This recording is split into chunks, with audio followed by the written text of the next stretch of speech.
বন্দ্যোপাধ্যায় রোজভ্যালির দালাল সুদীপ বন্দ্যোপাধ্যায় ৭৮ বছর বয়স, গ্রেফতারের আগে কালো চুল, গ্রেফতারের পর সাদা। নয়নাদি যদি বিউটি পার্লার টার্লার সামলে বাকি সময় দিতে পারেন তো দাঁড়াবেন, রোজভ্যালির দালালকে রোজভ্যালির দালাল।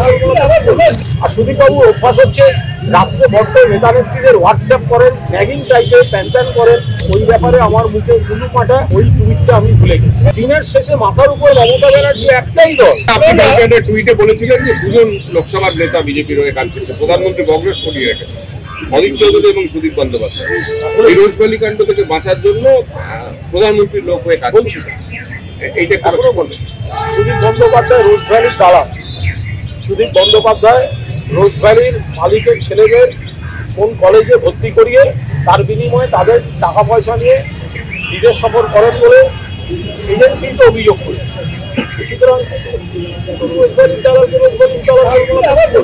আমি একজন সামান্য কর্মী হিসেবে একটা কথা বলি, এই যে উত্তর কলকাতা, আগে এই কেন্দ্রটা ছিল উত্তর পূর্ব কলকাতা, সাবেক উত্তর পূর্ব কলকাতা, তো সেটা ভেঙে পরে উত্তর কলকাতা হয়েছে।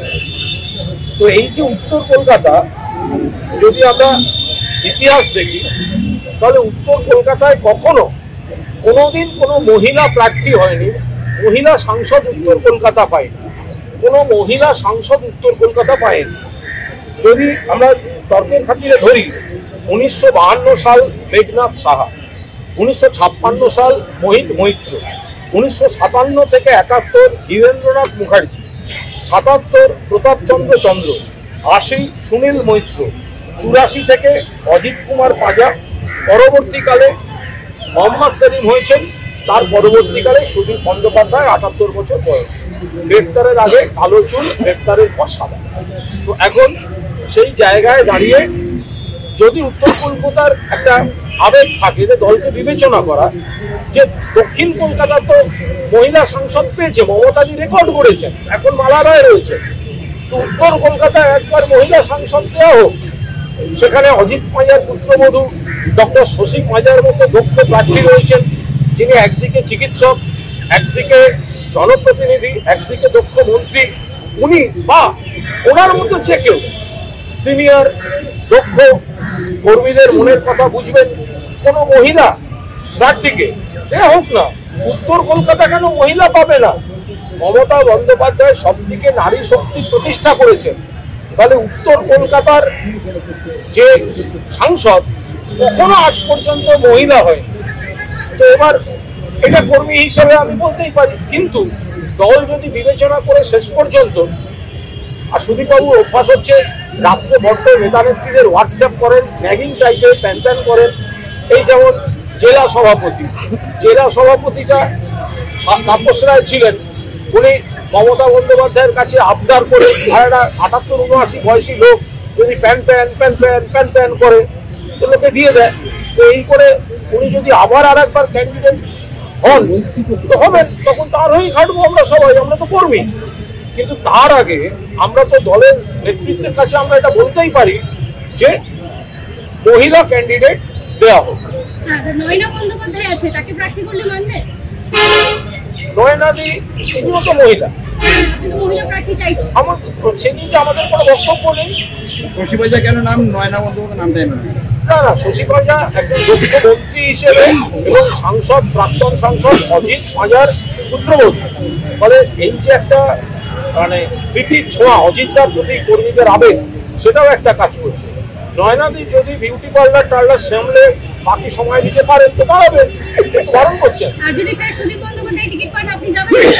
যাবো না, আমি তো দলের, আমার নেত্রী মমতা বন্দ্যোপাধ্যায়, আমার নেতা অভিষেক বন্দ্যোপাধ্যায়, আমি কর্মী হিসেবে আমার বক্তব্য রাখতে পারি। কিন্তু দিনের শেষে দল যদি বলে সুদীপ বন্দ্যোপাধ্যায় প্রচার করো, আমি 100 বার, আমি কেন, সব কর্মী তাদের উচিত, এত বড় একটা পরিবার, সেই পরিবারে আমাদের নানা দাবি দাওয়া, বক্তব্য, ক্ষোভ, প্রতিবাদ থাকতে পারে, কিন্তু দিনের শেষে মাথার উপর মমতা ব্যানার্জি একটাই দল, জেনারেল সেক্রেটারি অভিষেক ব্যানার্জি। ফলে দল চূড়ান্ত সিদ্ধান্ত নিয়ে যেটা দেবে সেটাই আমরা মানব। আচ্ছা, তার আগে টুইট অনুসারে যদি অ্যারেস্ট হয় সুদীপ বন্দ্যোপাধ্যায় কি হতে পারে? তিনি যাবেন না প্রচারে। সুদীপ বন্দ্যোপাধ্যায়কে যদি পুনরায় প্রার্থী করা হয়, তিনি প্রচারে যাবেন না। মমতা বন্দ্যোপাধ্যায় অনুরোধ করলেও যাবেন না। আমি বিষয়টা জানি না। আমি নিশ্চয়ই তাপসদার কাছে জানতে চাইবো, তাপসদাকে অনুরোধ করব যে প্রার্থী ঘোষণার আগে পর্যন্ত একটা বক্তব্য থাকতে পারে। মমতাদি বা অভিষেক যদি প্রার্থী হিসেবে সুদীপ বন্দ্যোপাধ্যায়কে পাঠান, আমাদের তো তখন তৃণমূলের চিহ্নের প্রার্থীকে জেতাবার জন্যই সবাইকে তৃণমূলের চিহ্নের জন্যই তো ময়দানে নামতে হবে। যদি কালকে আপনি বলেছিলেন যে সুদীপ বিজেপির লোক, আজকে তাপস রায় বলছেন যে উনি বিজেপির সঙ্গে সেটিং করে চলেন এবং ওর বাড়িতে ইডি সুদীপ বন্দ্যোপাধ্যায় পাঠিয়েছেন, এবং আপনি যে ব্যাংকের তদন্তের কথা বলছেন একদম হাউস ইডি তাপস যা বলেছেন তার কাছে কিছু কথা তার কানে আগে থেকেই গেছিল। জানুয়ারি মাস থেকে 12 তারিখের আগে থেকেই তাপস রায় কিছু বক্তব্য রাখছিলেন বা আমাদের সঙ্গে ঘরোয়া আলোচনায় বলছিলেন। সেগুলো যদি পরবর্তী ঘটনার সঙ্গে মিলে যায় তাহলে তার সেই সন্দেহটা হতে পারে, সেই কথাটাই হয়তো তিনি বলেছেন।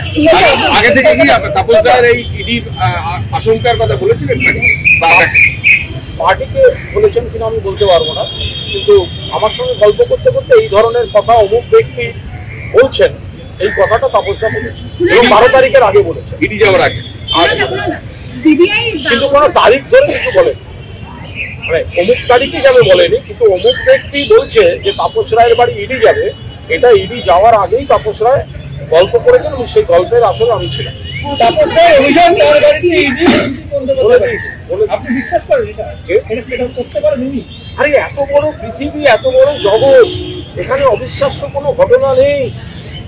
এখানে যে কোনো ঘটনা যে কোনো জায়গায় সেটা তো হতেই পারে। তাহলে এখানে আমি বিশ্বাস করি কি আমি বিশ্বাস করি না তার উপর দাঁড়িয়ে তো পূব দিকে সূর্য ওঠে, এটার কোনো পরিবর্তন হবে? অসুস্থতার কারণে সুদীপ বন্দ্যোপাধ্যায় জামিন পেয়েছিলেন, তারপর সুস্থ হয়ে যাচ্ছেন, প্রচার করছেন, সাংসদ হচ্ছেন, সিবিআই সর্বোচ্চ আদালতে যাচ্ছে না কেন তদন্তের খাতিরে আবার ডাকার জন্য? না, সর্বোচ্চ আদালতে গেছে এবং সেখানে ওনার যে ইন্টারিম বেঞ্চ ছিল সিবিআইও সুপ্রিম কোর্টে গেছে, সুদীপদাও মোদির কাছে গেছেন এবং ওটা সেটেল।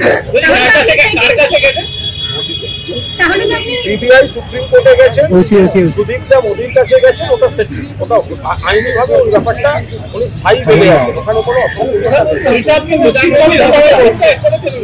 মোদি গোটা বিষয়টা হস্তক্ষেপ করেছে বিজেপি নিজের প্রশ্নপত্রকে বাঁচাবে না। আপনি কালকে একটা টুইটে বলেছিলেন যে দুজন লোকসভার নেতা বিজেপির হয়ে কাজ করছে, প্রধানমন্ত্রী কংগ্রেস করিয়ে রেখেছে, অজিত চৌধুরী এবং সুদীপ বন্দ্যোপাধ্যায়। এই রোজভ্যালি কাণ্ড থেকে বাঁচার জন্য প্রধানমন্ত্রীর লোক হয়ে কাজ করছে, এইটা এখনো বলছে। সুদীপ বন্দ্যোপাধ্যায় রোজভ্যালির দালাল। সুদীপ বন্দ্যোপাধ্যায় রোজভ্যালির মালিকের ছেলেদের কোন কলেজে ভর্তি করিয়ে তার বিনিময়ে তাদের টাকা পয়সা নিয়ে বিদেশ সফর করেন বলে এজেন্সিতে অভিযোগ করেছে। সুতরাং